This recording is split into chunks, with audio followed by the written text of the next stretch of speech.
Ассалаумағалейкум, сәлем баршаңызға.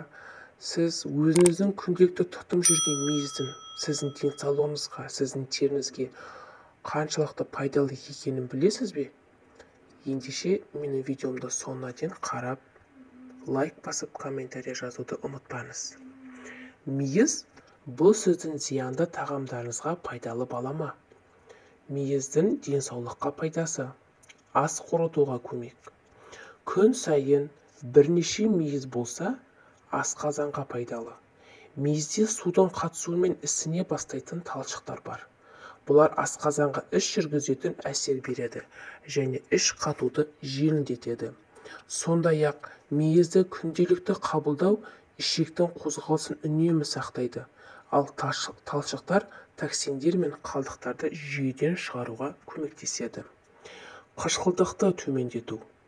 Мүйізде жақсы деңгейде калий мен магний бар.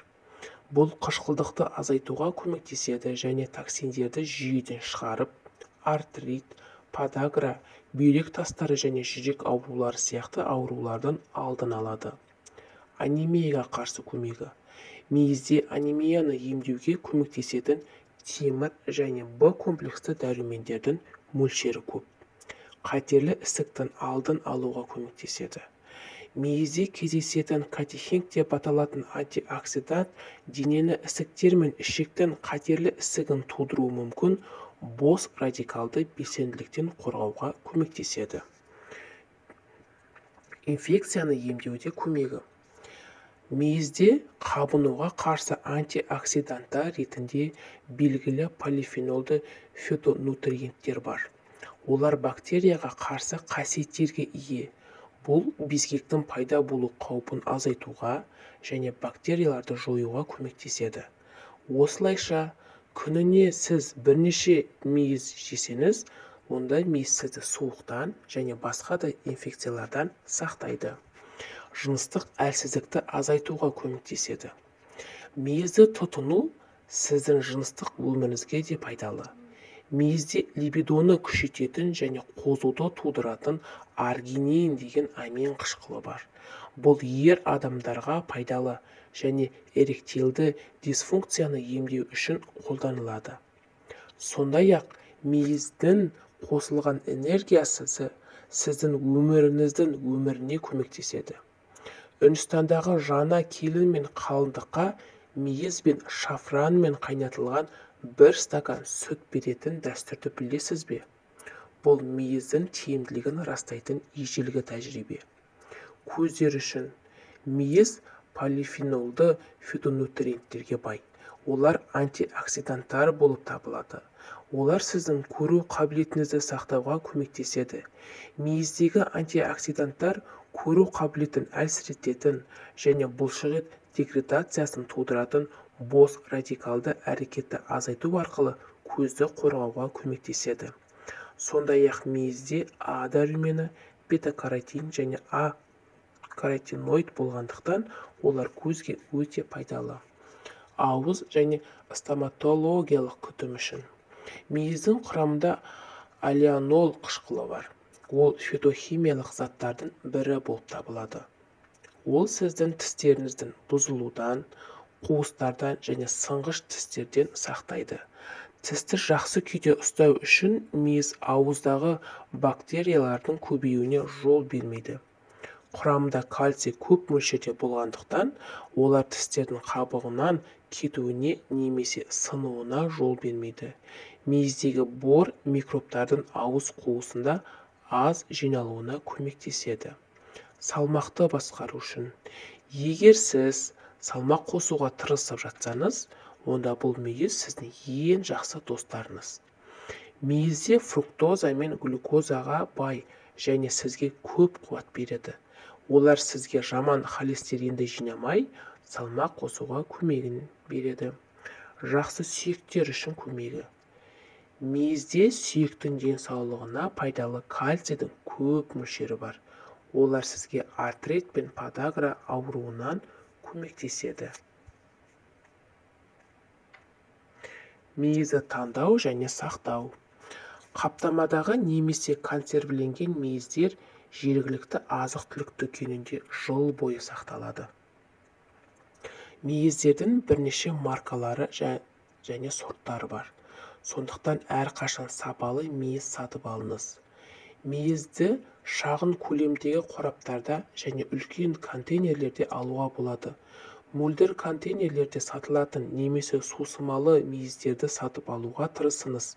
Осылайша олардың сапасын тексере аласыз. Қаптамадағы мейіздерді сатып алғанда контейнердің дұрыс жабылғандығына және оның бұзылмағанына көз жеткізіңіз. Сапасыз және сапасыз мейіздердің еті жұқа, дәмі өте нашар, сыртқы түрі томпайған және онша мыжылмайтын мейіз сатып алыңыз. Ескі және қалыптары бар, артық ылғалдылығы бар немесе шіріген акциялар сатып алудан аулақ болыңыз. Бұл олардың сыртқы түріне және жеуге жарамдылығына әсер етеді. Қорапты немесе контейнерді шайқаңыз және қатты шырылдаған қораптарды сатып алмаңыз. Бұл мейіздің кеуіп қалғанын білдіреді. Мейіз сатып алған күннен бастап 6 ай ішінде жақсы тұтынуға болады. Дұрыс сақтау мейіздің балғындығы мен сапасын сақтау үшін өте маңызды. Мейізді идеалды түрде салқын және құрғақ жерде ұстайды. Олар герметикалық ыдыста сақталса, олар 2 айдан астам уақыт бойы балғын болып қалады және тоңазытқышта сақталса, одан да көп қызмет етеді. Егер сіз мейізді кейінірек тұтыну үшін сақтасаңыз, салқындату ұсынылады. Сіз оларды тоңазытқышта 1 жылға дейін, мұздатқышта 2 жылға дейін сақтай аласыз. Ұзақ салқын сақтау мейіздегі қант құрамының кристалдануына әкелуі мүмкін. Кристалданудың алдын алу үшін мейізді контейнерден герметикалық қапшыққа жіберіп, ауаны мүмкін дегенше басып тұрыңыз. Сөмкені дұрыс жауып, оны тоңазытқышқа немесе ас үй шкафына салыңыз. Бұл мейіздің кристалдануына немесе ескіруіне жол бермейді. Сіз оларды кристалдарын ерту үшін оларды жылы суға батыра аласыз. Енді мейізді қолдану. Жаңа және дұрыс сақталған мейіз тамақтанар алдында немесе оны рецептте қолданар алдында ерекше назар аударуды қажет етпейді.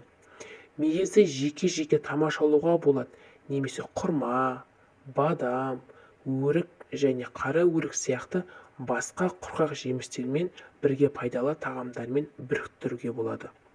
Олар жылы сүтпен қабылдаған кезде ең жақсы дәмді болады. Сіз таңғы асқа, үйдегі гранолаға мейіз қосуға немесе сұлы май ыдысына себуге болады. Сондай-ақ сіз оларды әмияныңызда немесе сөмкеңізде салауатты тағамдар үшін сақтауға болады. Егер мейіз кеуіп қалған болса, оларды бірнеше минут ыстық сумен толтырылған ыдысқа салыңыз. Сіз бұл мейізбен тұндырылған сұйықтықты гарнир дайындауға қолдана аласыз. Тауық тағамының үстіне малынған мейізді қолданыңыз, немесе десерт парфетін жасау үшін оны қарапайым йогуртпен қабаттаңыз. Олардың тәттілігі мен құрылымы оларды құс етіне керемет қосымша етеді. Мейізді салаттарда көп пайдаланады және кейбір тағамдардағы карриға қосады. Олар пісірілген тағамдардың көпшілігімен үйлеседі және кондитерлік өнімдерде сұранысқа ие. Олар кекстерге, печеньелерге, пирогтарға және торттарға қосылады. Сондай-ақ олар джем, желе, пудинг дайындауға қолданылады. Мейіздің саудада өсірілген түрі сақтау мерзімін ұзарту және түстердің тотығуы мен ағаруын болдырмас үшін күкірт диоксидімен өңделеді. Бұл жағымсыз реакциялар тудыруы мүмкін, әсіресе астмамен ауыратын және сульфидке сезімтал адамдарда. Сонымен, сіз сульфидке сезімтал болсаңыз, органикалық мейіз сатып алуды қарастырыңыз. Мейіздің пайдасы туралы осы мақала оларды күнделікті тамақтану мөлшеріне қосуға мәжбүр етеді деп үміттенеміз. Егер де сізге осы мақала ұнаса, онда маған тіркеліп, маған лайк басып, комментария жазуды ұмытпаңыз. сіздермен бірге болған мен Гүлназ. Соңына дейін болғандарыңызға рахмет.